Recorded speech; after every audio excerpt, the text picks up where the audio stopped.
Hey there, welcome to another episode of the Chill MomBoss Show. I'm Michelle Horn, your host. Today I would like to talk about the 8 biggest mistakes that business owners make, especially new business owners. And I'm talking about this topic from my own experience, having built 6 businesses now, 5 from home, and having trained more than 500 students in our MomBoss Academy programs, from starting the business from zero, no idea, to launching and then taking the business forward. And very often, these seamlessly small mistakes determine the success or the failure of your business. Now, before we dive in, I would love for you to hit that subscribe button and get notified whenever I have new content like this being published. The first mistake that I see many people make whenever they, they're so excited, I'm going to start a brand new business, is that they're skipping the product validation part of the business. Very often, business owners, especially new business owners, they go into business thinking, oh, I've got a perfect idea, or I've got a perfect product, or I've got a perfect service that I think people need. And then they go ahead and either import the products, buy a bunch of inventories, plunge money into R&D, or create a website, create a shop, whatever it is, right? They do a lot of things to get the business started, even before they validate whether the idea or maybe the message of the idea, is this something that people actually need? Maybe they do, but maybe not in the way that you think people would want to buy them. And this is very important. And recently, I got invited to speak at Female Founders Startup, a talk to discuss this very topic. And you'll be surprised that seasoned business owners make these mistakes as well, right? Because sometimes we feel like, hey, we are so experienced in business and this is what we think people want, this is the message, this is blah, blah, blah. And we really fail to remember that a business is a two-way street. It's between you and your target customers. It's not just about you. It's not about the product at all. Of course, at the end of the day, it's what you sell to them, but it's whether the other party wants to buy it in whatever it is that you think they need. So product validation, that's very, very important, because if you haven't validated it, you have no idea whether at the end of the day, are people willing to pay for this? It doesn't matter, oh, maybe I'll just sell it cheap. I've always believed that whether you are selling something at $50 or at $500 or at $5,000, it takes as much effort to start that business, to the sales process, the marketing process. It takes as much effort to sell a $50 product versus a $5,000 product. Talking about product validation, and this is really not, just dissing other people for not validating the product. This is coming from my own personal experience. So my very first business in Singapore was a soup and salad bar business. And I always believed that there's just not enough vegetables when I'm eating out. I just want something that's hearty, gives me enough protein, a variety of vegetable in a bowl, right? And especially being in Singapore, most of the dishes when you eat out, they are carbs heavy.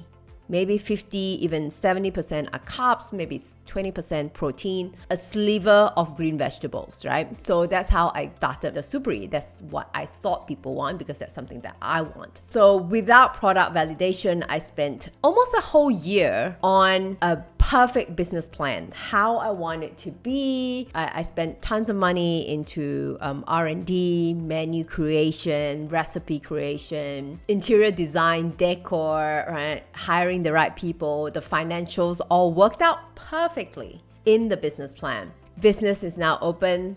Are the customers there? Is this what they want? First thing that's out of the window is that business plan. You could just spend hours doing research behind the computer, but it's not the same as going out there and actually just ask people. Is this what you want? And take it one step beyond surveying people, talking to people, asking the right question. And of course, in MomBoss Go, we give you a set of 10 questions. We also teach you how to identify who to ask and how to ask those questions, and then bring back the answer. And then we analyze what is people really saying, because most of the time, even if you've done extensive survey, people don't tell you what they really want. First of all, people don't even answer truthfully. They try to. So the most truthful way, the 100% accurate way to do your product validation, to validate your ideas, is pre-selling. And I've always taught my students, before you launch, before you even build your website, try to sell it. Try to pre-launch it. And of course, in MomBoss Go, we'll teach you the steps on how to pre-launch it. But as soon as you get people, yes, I'm willing to pay you this, you've got something there. So MomBoss Go itself as a product, after I learned from my failure of this first restaurant business, but of course afterwards I realized that, hey, that the perfect business plan method didn't work anymore. Now I've gotten smart. Okay, I like to think I'm smart, is that every time before we launch something, even with our existing business, every time we launch a new offer, we always pre-launch it first. So with our MomBoss Go program that we teach people to go from zero idea to launching the business in 90 days, what I did was, after having coached women entrepreneurs for about a year and a half at that point, I realized that, hey, I want to turn this into an online course. But I've never sold any courses before. Instead of spending, another 6 months trying to come up with the curriculum and record the video, having it edited and things like that, I got very clear about what is the outcome, what I would teach them. And of course, those things need to be clear, right? But I haven't gone on and recorded those videos. I know exactly what is the outcome, where is the problem right now, and the steps, the process that I'm going to take them through that. And then I basically just told my contact list at that point, my database, my followers on social media, that, hey, I am going to launch this and it's not ready yet, but as the first group of beta students, you will get a discount. So we did a pre-launch. We had 11 people paying me $1,997 US. Hey, now I've got the fund I needed to now go and record those videos, whether I need to hire a location or even if I had to hire a whole production team. I've got money to do so. And I know that people are willing to pay for it. So that's number one. Make sure that you do not skip product validation. All right, mistake number two that I see most new business owners make is that they spend too much money right at the start. And I guess this ties back in with point number one just now, is that before you decide that this is it, right? Try to bootstrap your way. The most important thing about a business is your sales and marketing. If you can't sell a product with $100 in cost, what makes you think you can sell it better having invested $100,000 into it? You don't. So focus on how to get it kickstarted, pre-launch first, before you plow too much money into it. And a lot of times people think that starting a business requires a massive capital. You don't. All of my businesses are started from home with very minimal, if not zero capital. Of course, the big mistake that I shared, the Supri, costed me a lot of money and I lost money there. But for the Chill Mom, all I had was internet and a blog. And at that point, I was using Blogspot, which was free. And then later on, once I started making a little bit of money, yes, I started investing into WordPress and, your own hosting and all of that, and your own domain. Then later on, when the blog turned into a maternity concierge business, the website of the business was hosted on the same website as the blog. So I did not even pay extra for it, and then use social media these days. And then that's the beauty of starting a business today, is that you don't have to spend a whole lot of money up front. Same thing with now Ampli, Chill Mom Kitchen, So you can, in fact, start with very little money. And if you have to, validate your product, validate your concept, and raise investment. Because once you have gotten sales, once you have gotten your database up, if you want to, you can raise investment. You can raise money to fund your project. But for me, all of my businesses are self-funded, and my husband is in the, the whole tech startup. So he knows about raising funds. So I know a little bit hearing from him. But personally, I like bootstrapping my way up to a point where I'm comfortable reinvesting my own money into the business to grow it. Okay, let's move on to mistake number 3. Mistake number 3 that I see a lot of new business owners do is how they market the business. And as you know, most of the people now market the business on social media. But once they get on social media, it's so easy to forget why you're there. So the biggest mistakes that people make, number 3, is that people start chasing followers and they start ignoring sales. They start creating content just to go viral, and they get excited when, oh my God, there's so many likes. Oh my God, this post, it was doing very well. I know what I'm doing because we had 10 new followers last week. There is a big difference between engagement and conversion. Yes, your post may be very engaging. You get a lot of likes, it reaches a lot of people, but I always tell my mom bosses, there's no point going viral and reaching tons of people if these people are not your target audience. And if these people are not your target audience who would purchase, who are interested enough beyond that viral post to come check out your profile and then go click and go to your website or wherever it is that you're leading them to, that gives you that either 2 main things that you need to focus on business, right? Leads and sales. Every single day, are we increasing in leads? Leads meaning, are they coming into my database? Am I grabbing their email address or phone number, contact details? Not just DMs, right? Because hey, someone could DM you today and you reply to them. Maybe, tomorrow, the next day, they decided that they want to go on social media, what do they call that now? Sabbatical, right? And suddenly you have no way of reaching them anymore. Okay, so having followers are not your database. Your database is your own list of people who have volunteered their email address and phone numbers to you, because that's one of the most important assets that you can have in your business is the customer database, because people don't change their email very often. But people are flaky. They may not go on Instagram for a week and you can't reach them anymore, okay? Or they don't even check the DMs. I have friends who I've DM'd them for weeks and they still like, hey, I told you that, or I shared that with you, and they're like, what? And they're my friends. They don't even check my DM, let alone a cold someone who DM you for something, okay? All right. Let's move on to mistake number 4. So many times when I coach people about, preparing, once they have confirmed on their ideas, they're validated on their ideas, then they do the customer research, got even better idea there.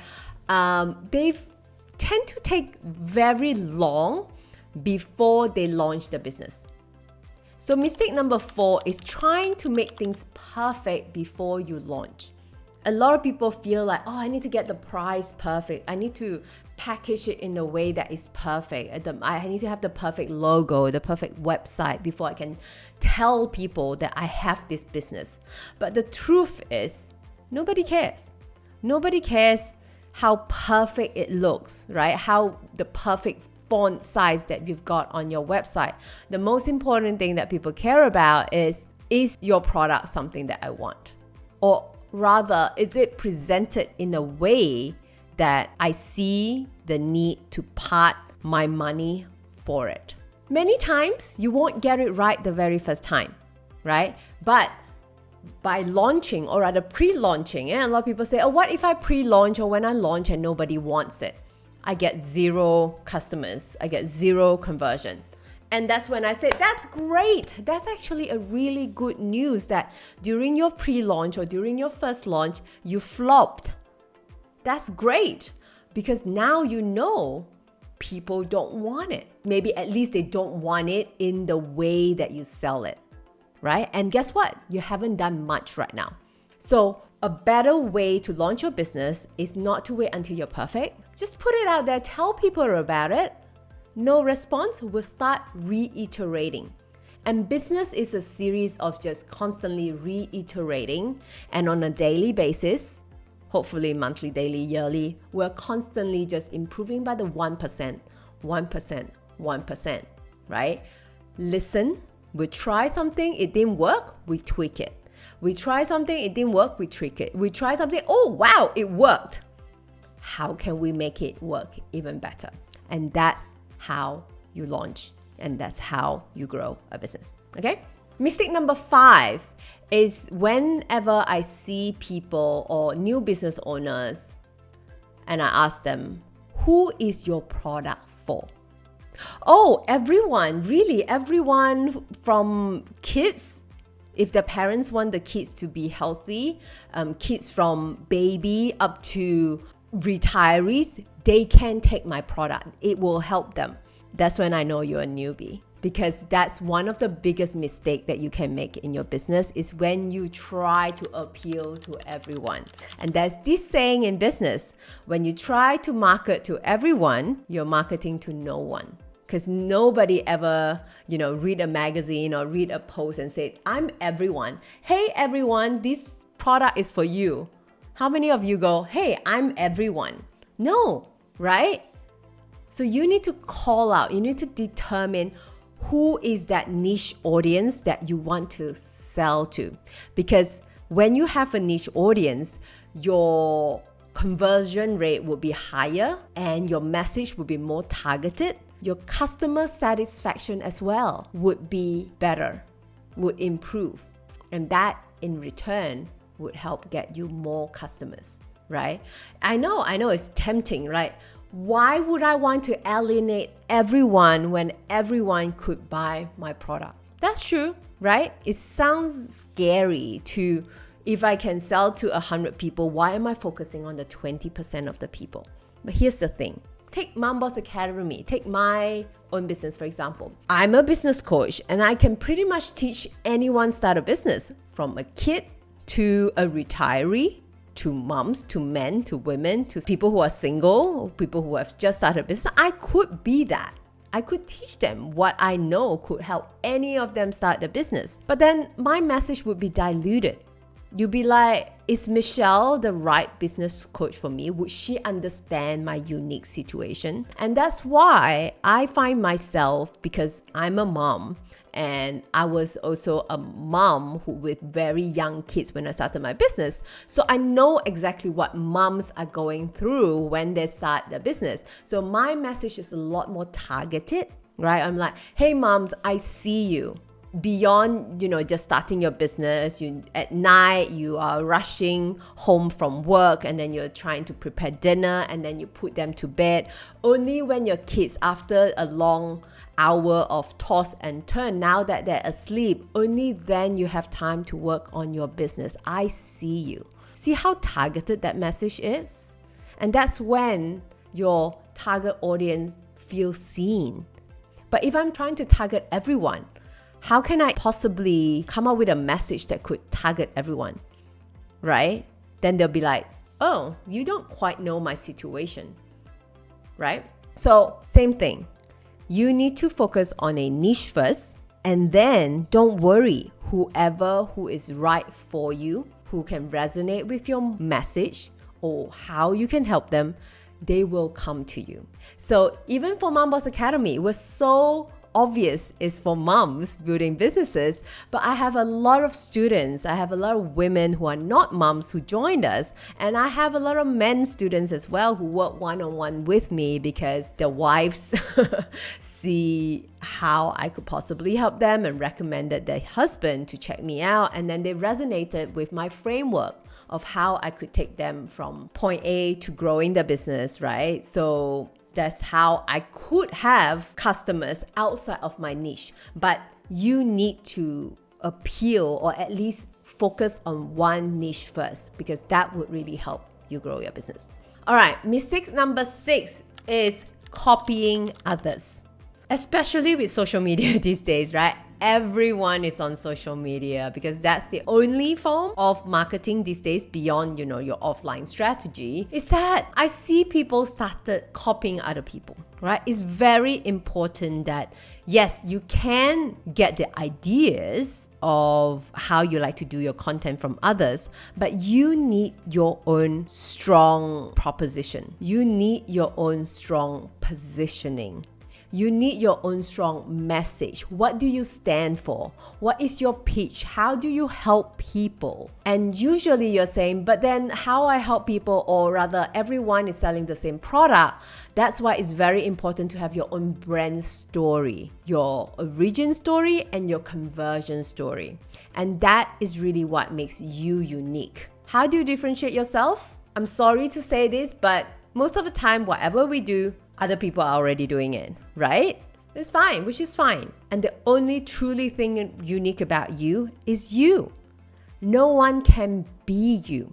And don't feel like you ever have to become somebody else to get people to like you and to purchase from you. Because even if you do end up, getting people purchasing from you or buying from you or working with you because you've been putting on a front, when does that ever end? And it will always target you as going, people accept me for being another face, right? For being somebody else. So the most important thing that you can do for yourself is really go inside and think about what makes you unique. What are your thoughts? What are your beliefs? Because your product, regardless of what you sell, is a reflection of you, how you see the world and how your products or your services could impact the world. So lean in instead of just looking outwards and see what everybody else is doing and try to do the same. And I always say in business, it's so easy to look at, this person is doing webinars, therefore I want to do webinar. This person is doing a website or a launch or doing some funny videos, therefore I want to do funny videos. What you see in business, or rather looking at other people, is what you see at the tip of the iceberg.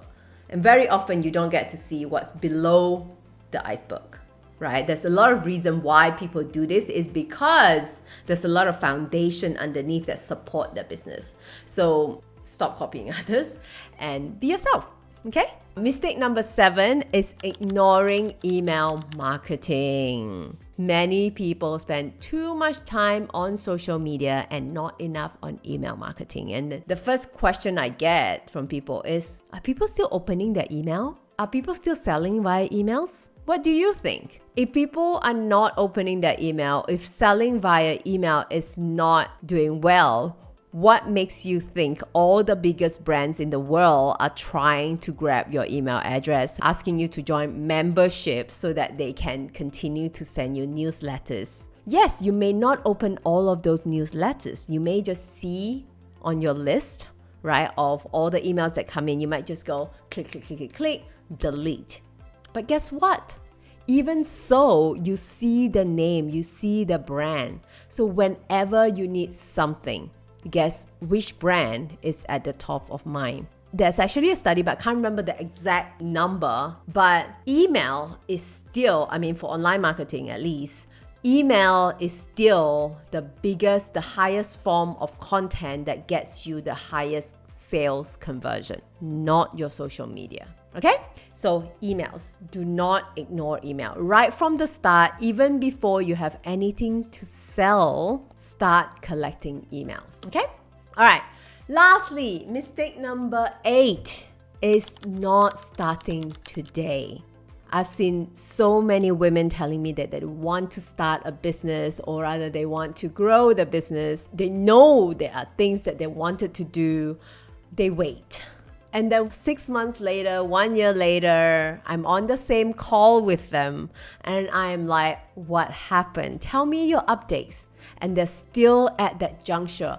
I'm not sure if I should leave my job and focus on this business, or I have this business and I want to start another offer or something. They are still there just because they're unable to move on. So really, whatever it is that you want to do, things doesn't get better just because you sit on it. Whatever you want to do, whatever you want to achieve, when is the best time to start a business? Most people say it was yesterday. So when is the next best day after yesterday? Is today. Whatever you want to do, do not wait. Start today. It may not be perfect, but step by step. You may not have all the steps, but just take one step at a time and do something about it today rather than waiting. Because 6 months later, nothing changes. All right, so let's do a quick conclusion. Mistake number 1 is that new business owners tend to skip product validation. Don't do that. Mistake number 2 is they spend too much money at first. You don't have to, okay? Mistake number 3 is they start chasing followers and ignoring sales on social media. Mistake number 4 is they wait until things are perfect before they launch, and just know that nothing will ever be perfect. I've been in business for many years and I still don't think my website is perfect. I still don't think some of my program could be as perfect as I could make it. I'll try my best. And your best is good enough. That's what my mentor told me. Mistake number 5 is trying to appeal to everyone. Mistake number 6 is copying others. Mistake number 7 is ignoring email marketing.